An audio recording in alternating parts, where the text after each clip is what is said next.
What up, Dokkaners? Welcome back to Tsunami for another video on Dragon Ball Z Dokkan Battle. So, this is probably one of the biggest, most phenomenal moments in Dokkan history, in my opinion, and I had to talk about it. Even though it has to do with JP, this has direct influence on the future of Dokkan, both global and JP. I had to discuss it. So, this video is going to be all about the EZA. I can't believe I'm saying that sentence, first of all. But the EZA that just hit JP, it is a monumental thing. So without further ado, let's just jump in and take a look at this guy on the Dokkan Wiki. There he is. There he is. Frieza. Time Travelers, Ki +3, 77% across the board. Alright, his super attack causes colossal damage to the enemy, lowers defense. His Ultra Super raises defense for one turn, causes mega colossal damage to the enemy. Alright, standard. Passive, attack and defense plus 50%, Ki +1 with each attack received up to 5. Launches an additional attack with medium chance of becoming a super attack when facing 2 or more enemies, plus an additional attack and defense plus 20% with each final blow delivered up to 50. Ooh, that's new. Okay, so if all of the conditions are met here with this guy, he could get up to 100% attack and 100% defense. For an LR, even a free-to-play, that seems kind of underwhelming. So they built this guy with the idea that they were going to upgrade him in some form or fashion, and it is an EZA. So when he EZAs, he becomes this. Time Travelers Ki +300%. Alright, not much of a change. That's still, it's not game-breaking. Causes colossal damage to the enemy, lowers attack and defense. Alright. Ultra Super raises attack and defense for one turn, causes mega colossal. Alright, much better. Passive, attack and defense plus 59%, again with the 59, of course, because Goku. Ki +1 with attack received up to 6. Okay, so instead of 5, it now goes up to 6.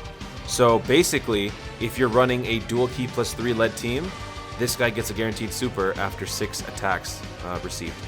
Launches an additional attack that has a medium chance of becoming a super attack when facing 2 or more enemies, plus an additional attack and defense plus 40% with each final attack. Okay, so everything else is the same, except it's now been boosted from 50 to 59.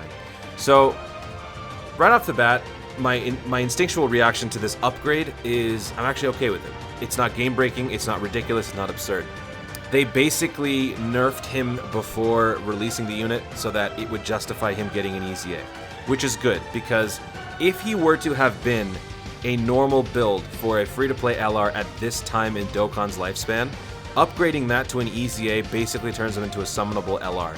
And that is ridiculously insane, not because free-to-play shouldn't have units that are as strong as summonable LRs, but it sets a very dangerous precedent. So this leads into the main focus of this video and why I wanted to talk about this. I've had a long internal debate with myself as to how I feel about LR EZAs. It's been a long topic of discussion that's been brought up by many people on streams, in various communities, about whether LR should get EZAs, whether there should be a higher level of rarity, you know, all sorts of stuff, because that's what happens. When you're given something, you start to think ahead. You start to think of what could potentially lead up after that. And in a lot of cases, the LRs that are free to play are the ones that people talk about. You know, this unit is aging very poorly, which is why we have the whole concept of EZAs. EZAs kind of help bring older units into relevancy. The problem with EZAing LRs is that it sets a precedent that, okay, now that we've introduced into the equation the fact that LRs can be EZA'd, you start to set your sights on future EZA prospects. You look at the LR Prime Battle Goku, the LR Prime Battle Frieza. Maybe you upgrade, instead of those, you look at the World Tournament LRs like the Piccolo or the Yamcha. If you want to look further than that, go to the newest Prime Battle like the LR Cell. It starts to make fans start thinking ahead and ahead, which starts to lead to more, you know, people clamoring for that, hey, Dokkan, do this for us, do that for us. And then it starts to introduce the risk of game-breaking units where if they get an EZA, they become so ridiculously powerful. What was the point? Now, that's probably not going to happen for the free-to-play units. Probably, if anything, that would happen to the older pay-to-play summonable units, like the Gen 1 LRs, like the Trunks, the Majin Vegeta, the STR Broly, those types of units. Now, I'm not complaining about this. I mean, I personally, if I got an EZA for an LR Broly, I would be super happy. I'm thinking more about the balancing issue for Dokkan, because right now, as the meta continues to shift upward for these units, the stats are boosting, the abilities are getting more and more insane, it doesn't appear like the events are able to keep up with it. We are at a point now where we can no-item the Legendary Goku event free-to-play. I myself haven't done it yet, but J Fanta is the example that I would bring up. That just goes to show that the game is evolving. But in my opinion, the problem kind of is that the events are not able to scale up along with the evolution of the units. So if we're to introduce EZAs to such powerful units like these LRs, and then eventually maybe into the older summonable LRs, it could pose a problem as far as balancing goes. But that's a minor issue. That was the reason that I had for not being excited. However, here's why I am excited. If the LR EZAs do continue to happen after this, because now that it's been introduced, people are going to be wanting more, and I think they're also going to be planning for more. If they can keep this exclusively to free-to-play units, I think I'd be okay with that, because it then allows some of the older units to then become more relevant, more utilized, and it also makes the free-to-play space a lot more appealing for Dokkan players. Because as you see these new banners come out, it's inevitable. Several free-to-play players will convert to pay-to-play. That's just how it is. That's how the gacha system works. They want to entice you with the pay-to-play stuff by showing off their new fancy toys. If they do this and limit it to simply the free-to-play units, I feel like we could still have a decent balance established. There's not going to be a giant shift in power. It's not going to break the balance. So for example, when I found out about this LR EZA Zamasu Goku thing, I immediately looked up LR Prime Battle Goku. I literally Googled LR Prime Battle Goku because I wanted to see if there was any talks about LR Prime Battle Goku. And what I found was interesting. I've never seen this before. This is not the Dokkan Wiki. This is the Fan Battle Wiki. So basically, this is a fan-made version of the Dokkan Battle Wiki, but with like all the fan integrations. So this right here is basically what I was talking about.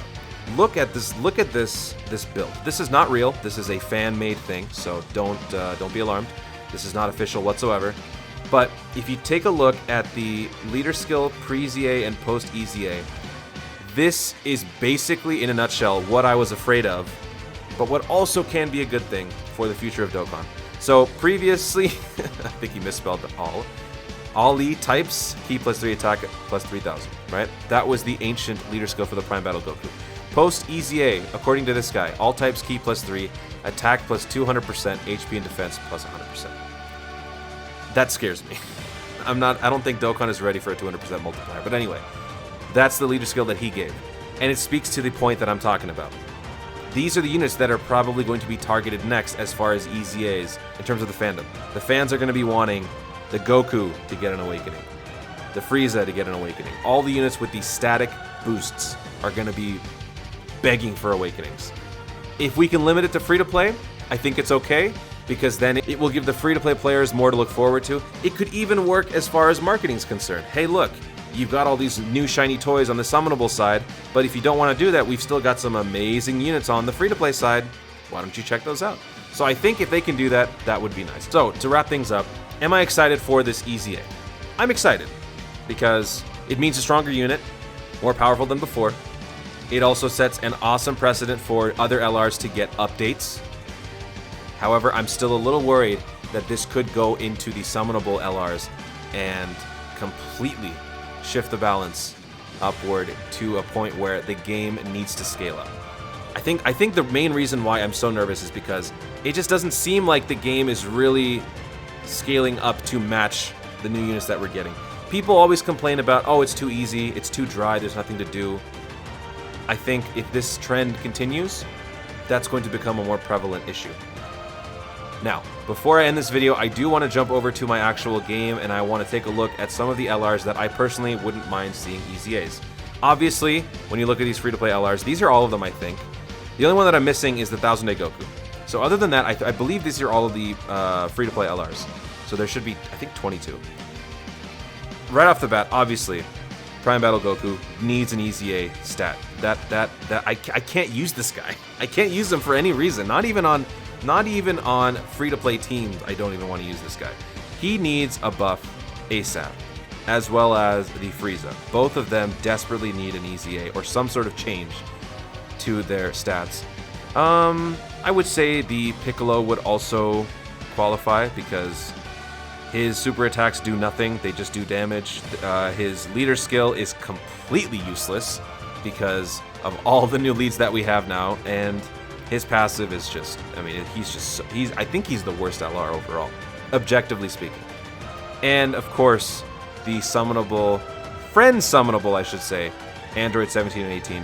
These guys also need a major overhaul because they do nothing. The only thing that's going for this unit is that their Ultra Super lowers attack and defense, which I do like, and occasionally I have used on Android teams. But other than that, this unit just doesn't cut it for me. Anybody else? Maybe the SBR Gohan is passive could use some work, but honestly, I don't think I need to go that far. The main ones would be Goku, Piccolo, Frieza, and the androids. It's a start. I hope that's where this is going. If it's not, then oh good lord, it's about to get insane up in this Dokkan. So that's about it, guys. I just wanted to throw my thoughts out there about all of this. I mean, this is great. This is great for Dokkan. Don't get me wrong. Just wanted to throw my thoughts out there because I do have some concerns. So thank you so much for watching, guys. If you enjoyed this video, be sure to leave a like down below. Let me know in the comments your thoughts on all of this. I would love to hear all of your thoughts. Be as short as you want, be as long as you want, go into as much detail as you want. I want to know what you guys are thinking. Am I crazy for thinking this way, that this could be setting a dangerous precedent? Am I just being uptight about all this? Let me know in the comments down below. Also, be sure to subscribe for more dope content in the future, and click that notification bell so that you let YouTube know you want to see more of my stuff. Do it. Oh, good lord. Oh, that's great. Excellent. Thanks again. Stay tuned, and always remember to Dokkan responsibly.